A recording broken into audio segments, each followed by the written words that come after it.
மன்னாரில் ஏற்கனவே தீர்மானிக்கப்பட்ட 14 காற்றாலைகளையும் அமைப்பதே அரசாங்கத்தின் முடிந்த முடிவாக இருக்கிறது. ஆனால் நான் அங்கு ஜனாதிபதியுடன் எந்தவித ஒப்பந்தங்களையும் செய்யவில்லை. இவ்வாறு மன்னார் மறைமாவட்ட ஆயர் அந்தோணி பிள்ளை ஞானப்பிரகாச மாண்டகை தெரிவித்திருக்கின்றார்.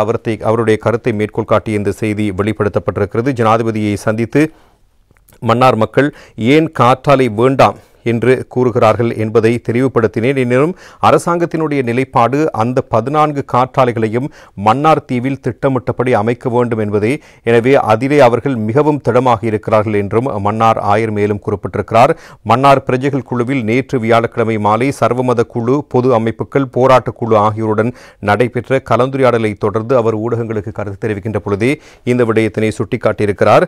நான் ஜனாதிபதியை சந்தித்தேன். இதன்போது காற்றாலை தொடர்பான எமது பிரச்சனையை அவரிடம் முன்வைத்தேன். ஜனாதிபதியை சந்திப்பதற்கு நான் அரசு அதிபரோடு இணைந்து இந்து மற்றும் இஸ்லாமிய மத குருக்களையும் அழைத்துச் செல்வதாக இருந்தோம். ஆனால் அதற்கான சந்தர்ப்பம் கிடைக்கவில்லை. நான் ஜனாதிபதியை 3வது தடவையாக சந்தித்தேன். முதல் தடவையாக தனியாகவும் 2வது தடவையாக ஆயர் மன்றத்துடன் இணைந்து சென்று சந்தித்தோம். இந்த பிரச்சனையை நான் இலங்கை ஆயர் மன்றத்துக்கும் எடுத்து சொன்னேன். இலங்கை ஆயர் மன்றம் எங்களுடன் இணைந்து செயற்பட்டார்கள். கர்தினால் ஆயர் மன்ற தலைவர் ஆகியோரினால் முன்னெடுக்கப்பட்ட சந்திப்புக்கும் சென்றேன். இறுதியாக கடந்த 2 தினங்களுக்கு முன் ஜனாதிபதியை தனியாக சந்திக்கும் வாய்ப்பு கிடைத்தது. அனைவரோடும் இணைந்து செல்வதாக இருந்தும் அந்த செயற்பாடு எனக்கு கை கொடுக்கவில்லை. இருந்தும் நான் தனியாக சென்று இந்த விடயம் குறித்து கதைத்த பொழுது அரசாங்கத்தின் நிலைப்பாடு என்ன என்றால், அவர்கள் அந்த 14 காற்றாலைகளையும் மன்னார் தீவில் அமைப்பதிலேயே மிகவும் திடமாக இருக்கிறார்கள்.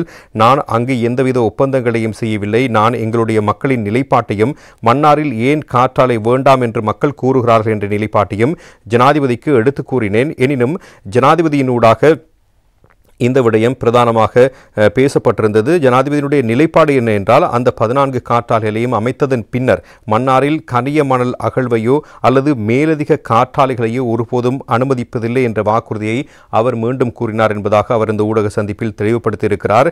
கனிய மணல் அகழ்வு மன்னாரில் முற்றாக இல்லை என்பதை ஜனாதிபதி உறுதிப்படுத்தினார். அமைச்சரவை ஊடாக அதனை எமக்கு உறுதிப்படுத்தி தருவதாகவும், குறித்த 14 காற்றாலைகளையும் மக்கள் அனுமதிக்கின்ற போது எந்த ஒரு அரசாங்கமும் இந்த சிறிய தீவில் கனிய மணல் அகழ்வு மற்றும் மேலதிக காற்றாலை அமைத்தல் போன்ற செயற்பாடுகளுக்கு அனுமதிக்கப் போவதில்லை எனவும், அதற்கு அமைச்சரவை ஊடாக உறுதிமொழி வழங்குவேன் எனவும் ஜனாதிபதி குறிப்பிட்டார் என்ற விடயத்தினையும் அவர் வெளிப்படுத்தியிருக்கிறார். எது எப்படியாக இருந்தாலும் நான் மன்னாரில் மக்களை சந்தித்ததன் பிற்பாடு இதற்கான நடவடிக்கை எடுக்கலாம் என்று கூறிவிட்டு அங்கிருந்து வந்தேன். நாங்கள் எந்தவித ஆவணத்திலும் கையொப்பமிடவில்லை. எனினும் உண்மைக்கு புறம்பான செய்திகள் இணைய ஊடகங்களில் வெளிவந்திருக்கின்றன. நான் எவ்வித கருத்தும் தெரிவிக்கவில்லை. தாங்களாகவே